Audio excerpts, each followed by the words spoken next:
नमस्कार बच्चों। कक्षा 10 सामाजिक विज्ञान विषय के अंतर्गत आज हम संघवाद शीर्षक के अंतर्गत जो पाठ है हमारा उसका अध्ययन करेंगे। शासन व्यवस्था मुख्यतः दो प्रकार की होती है, पहली एकात्मक और दूसरी संघात्मक।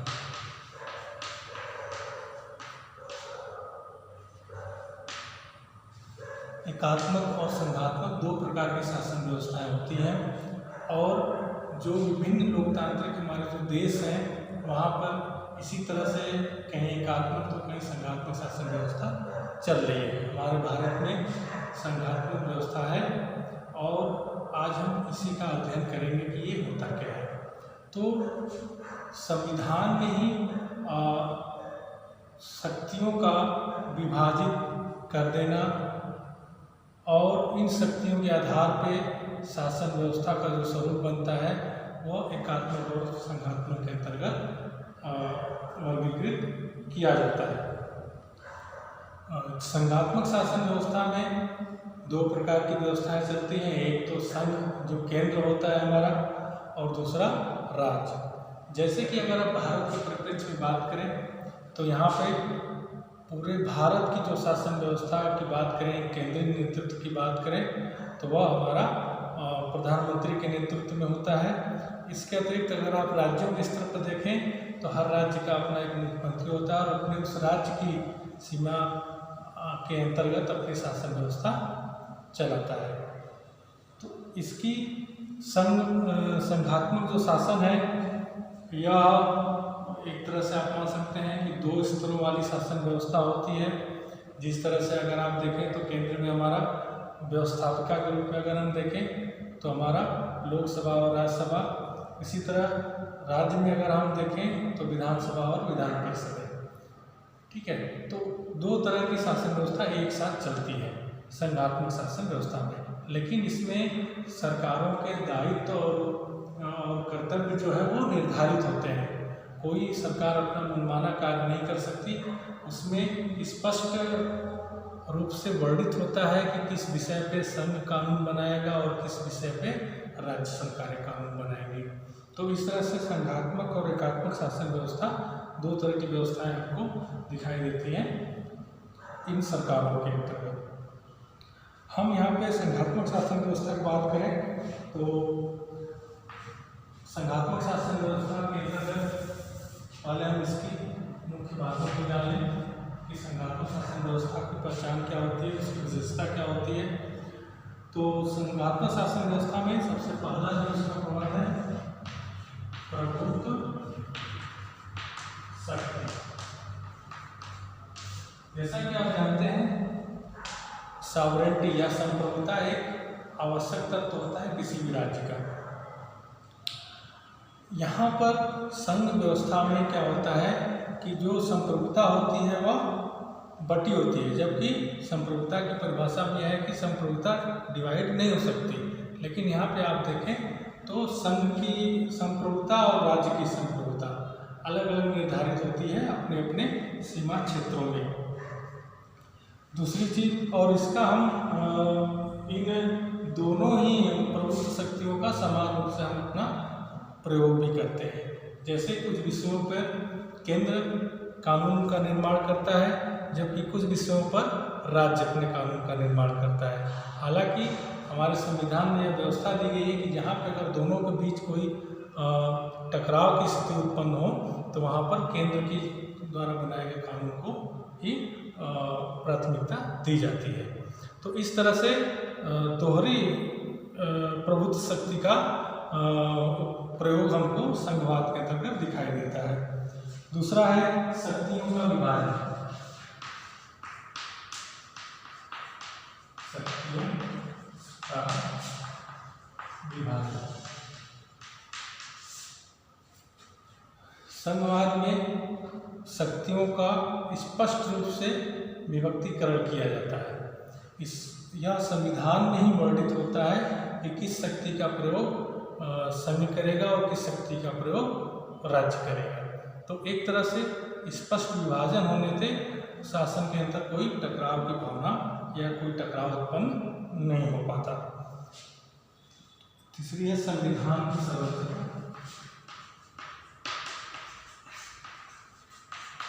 संविधान सर्वोच्च।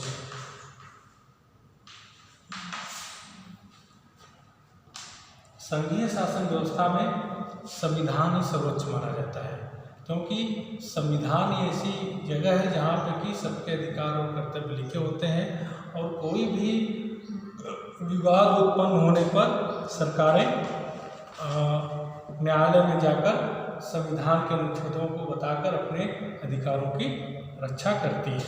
तो इस तरह से जो संघीय शासन व्यवस्था है उसमें संविधान की सर्वोच्चता निहित होती है। दोहरी नागरिकता।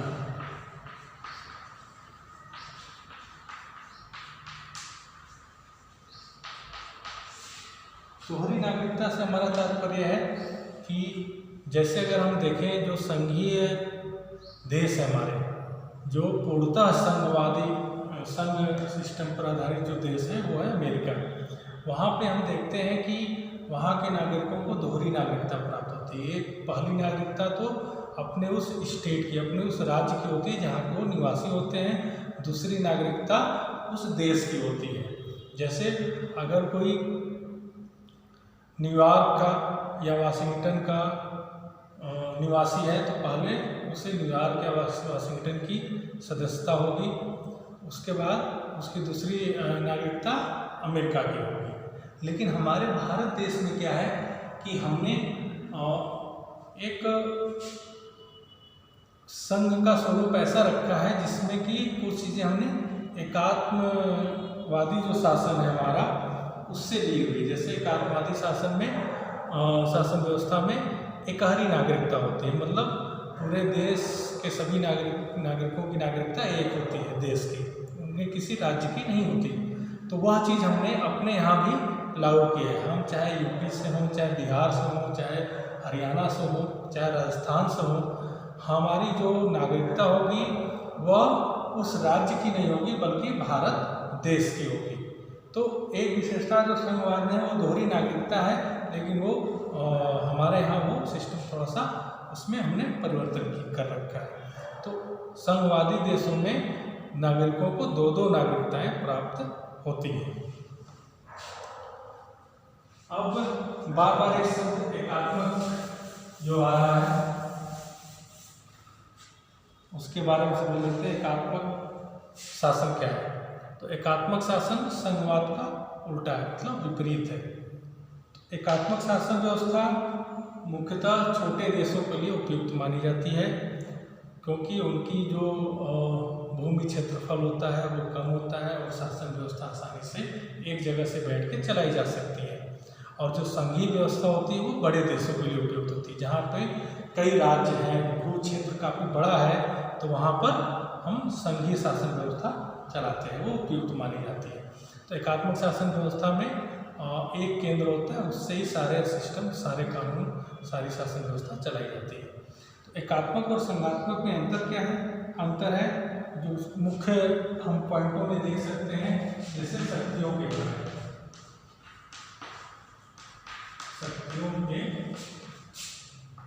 विभाजन। शक्तियों के विभाजन में हम देख सकते हैं कि जो एकात्मक शासन व्यवस्था होती है वहाँ पर जो शक्तियाँ होती हैं वो विभक्त नहीं होती, वो एक सेंट्रल गवर्नमेंट में ही निहित होती हैं।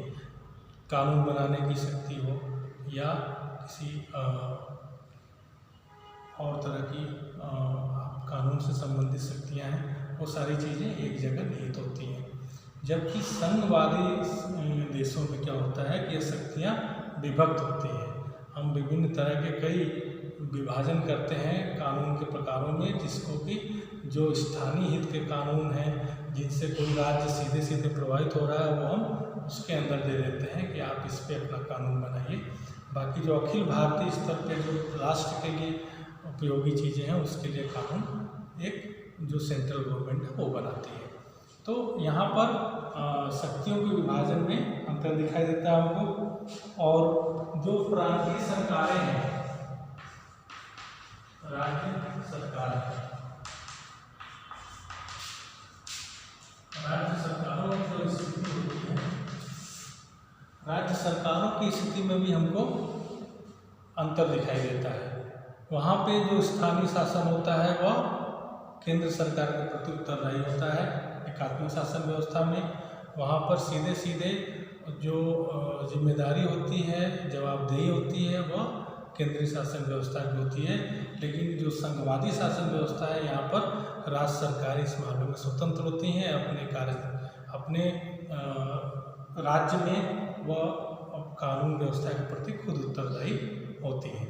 तो जो दूसरी चीज़, वो अपने राज्य में संप्रभु भी होती हैं और अपने राज्य के अंदर वो कार्य करने के लिए स्वतंत्र होती हैं। तो इस तरह से दोनों स्थितियों में हमको दिखाई देता है कि जो संघात्मक शासन व्यवस्था है वहाँ पर राज्य सरकारों की स्थिति अलग होती है, जबकि एकात्मक शासन व्यवस्था में अलग होती है। नागरिकों की स्थिति में अंतर, जैसा कि मैंने आपको बताया, नागरिकता के बारे में, जैसा कि मैंने आपको बताया कि जो एकात्मक शासन व्यवस्था होती है वहाँ पे एकल नागरिकता होती है, मतलब उस देश की एक नागरिकता होती है, जबकि संघीय शासन व्यवस्था में दो नागरिकता होती है, एक उस स्टेट की नागरिक जहाँ का वो निवासी है और दूसरा उस देश का नागरिक। तो नागरिकता के बारे में भी हमको अंतर दिखाई देता है। संविधान के रूप में अंतर,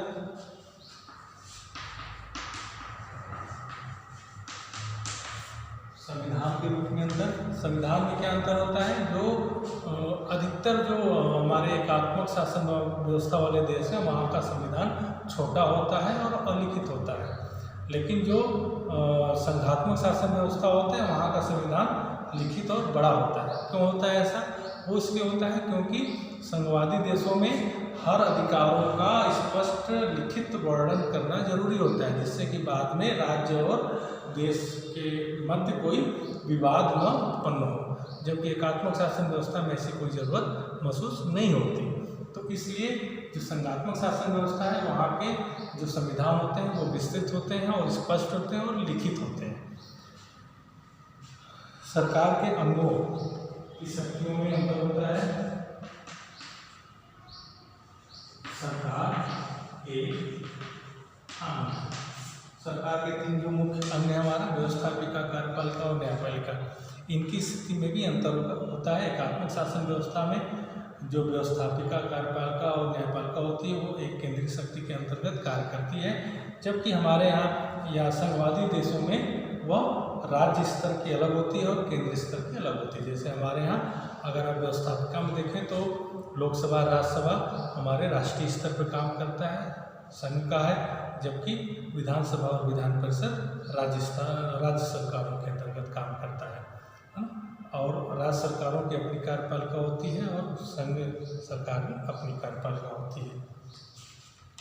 इसके बाद हम संघात्मक शासन के गुणों के बारे में थोड़ा सा समझने की कोशिश करेंगे। संघात्मक शासन व्यवस्था के गुण क्या क्या होते हैं, ठीक है, यह क्यों अपनाया जाता है।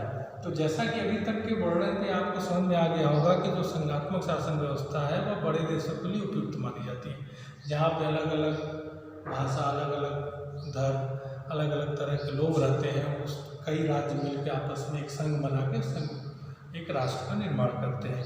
तो पहली जो विशेषता है वह यह होती है कि यह निर्बल राज्यों के लिए उपयुक्त।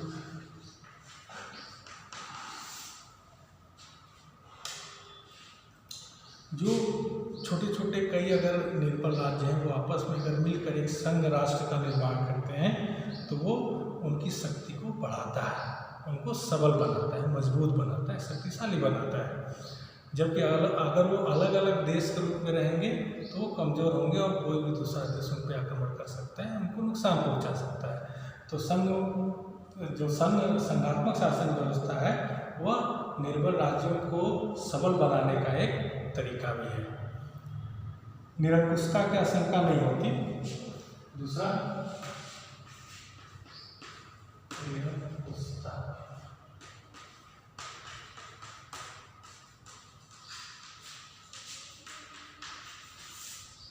निरंकुशता नहीं होती। निरंकुशता नहीं होने से हमारा तात्पर्य क्या है कि जब एक राष्ट्र में शासन व्यवस्था विभाजित रहेगी और सबके अपने अपने कर्तव्य निर्धारित रहेंगे तो वहाँ पे कोई भी सरकार अपनी मनमानी नहीं कर सकती। जबकि एकात्मक शासन व्यवस्था में निरंकुशता की संभावना बनी रहती है, क्योंकि वहाँ एक सेंट्रल गवर्नमेंट है, हमारी राष्ट्रीय सरकार है, और वह अगर बहुमत में है, उसकी सरकार है, तो वह कोई भी निर्णय डिसीजन कर सकती है। लेकिन यहाँ पर क्या होता है कि कई विषयों पर हमको राज्य सरकारों का अनुमोदन लेना होता है संघ व्यवस्था में, तो वहाँ पर निरंकुशता की संभावना क्षीण हो जाती है, निर्बल हो जाती है।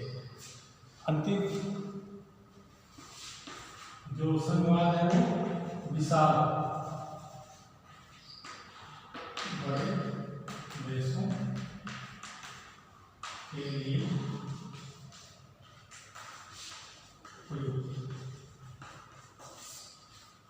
जो संघीय सरकारें हैं, शासन व्यवस्था है, वह बड़े देशों के लिए बड़ी ही उपयोगी मानी जाती है। क्योंकि बड़े देशों में समस्या क्या होती है कि वहाँ पे बोली, भाषा, रूप, रंग, कई तरह की विविधताएं भरी होती हैं, और वहाँ पर शासन को चलाना बड़ा मुश्किल काम होता है। हर क्षेत्र का अपना अलग हित होता है और हितों का टकराव भी देखने को मिलता है।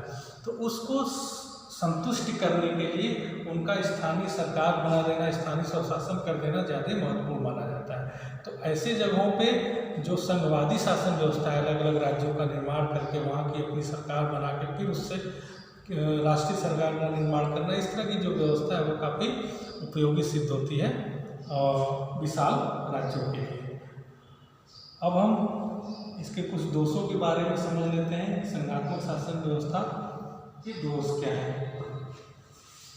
अभी तक तो आपने इसके गुणों और महत्व के बारे में जाना, अब हम इसके दोष के बारे में जानेंगे। दोष, ठीक है। पहला जो दोष, इस पे जो आक्षेप लगता है या इस लोग कहते हैं कि इसमें अपव्यय बहुत होता है।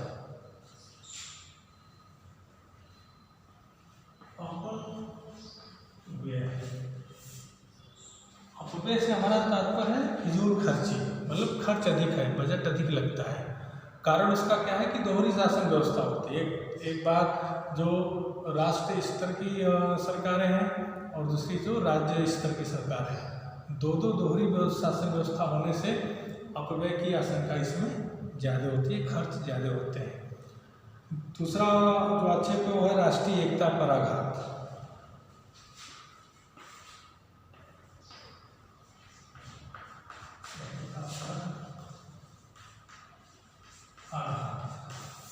राष्ट्रीय एकता पर आघात से हमारा तात्पर्य है कि जब हम कभी कभी देखते हैं कि जो क्षेत्रवाद है, भाषावाद है ना, संप्रदायवाद है, ये चीज़ें कभी ज़्यादा मुखर होकर उत्पन्न हो जाती हैं बड़े देशों में, क्योंकि अलग अलग राज्यों में अलग अलग बहुभाषी लोग रहते हैं, तो वह अपने स्थानीय हित को ज़्यादा तरजीह देते हैं, न कि राष्ट्रीय हित को। तो इससे क्या होता है, कभी कभी एकता पर आघात होने की संभावना रहती है, और जो उनका स्थानीय हित होता है, वो क्षेत्रीय जो राजनीतिक दल होते हैं, उनके जो छत्रप होते हैं या जो नेता होते हैं, वो उसको बढ़ावा देते हैं सत्ता में आने के लिए। तो इस वजह से कभी कभी राष्ट्रीय मुद्दों पर क्षेत्रीय मुद्दे हावी हो जाते हैं और राष्ट्र की एकता को खतरा उत्पन्न हो सकता है। तो इस तरह से संघवादी शासन व्यवस्था अगर हम एक सारांश रूप में देखें तो यह बड़े देशों के लिए उपयुक्त होती है, और इसमें दोहरी शासन व्यवस्था चलती है, और इसमें जो शक्तियों का है वह समान रूप से विभाजन किया जाता है, और सबको, मतलब राज्य सरकार और केंद्र सरकार अपने अपने कार्यक्षेत्र के अधीन जो संविधान में वर्णित होता है उसके अंदर ही रहकर काम करते हैं और पूरे राष्ट्र का समग्र विकास करते हैं। तो आशा है आपको यह संघवाद विषय समझ में आ गया होगा। धन्यवाद।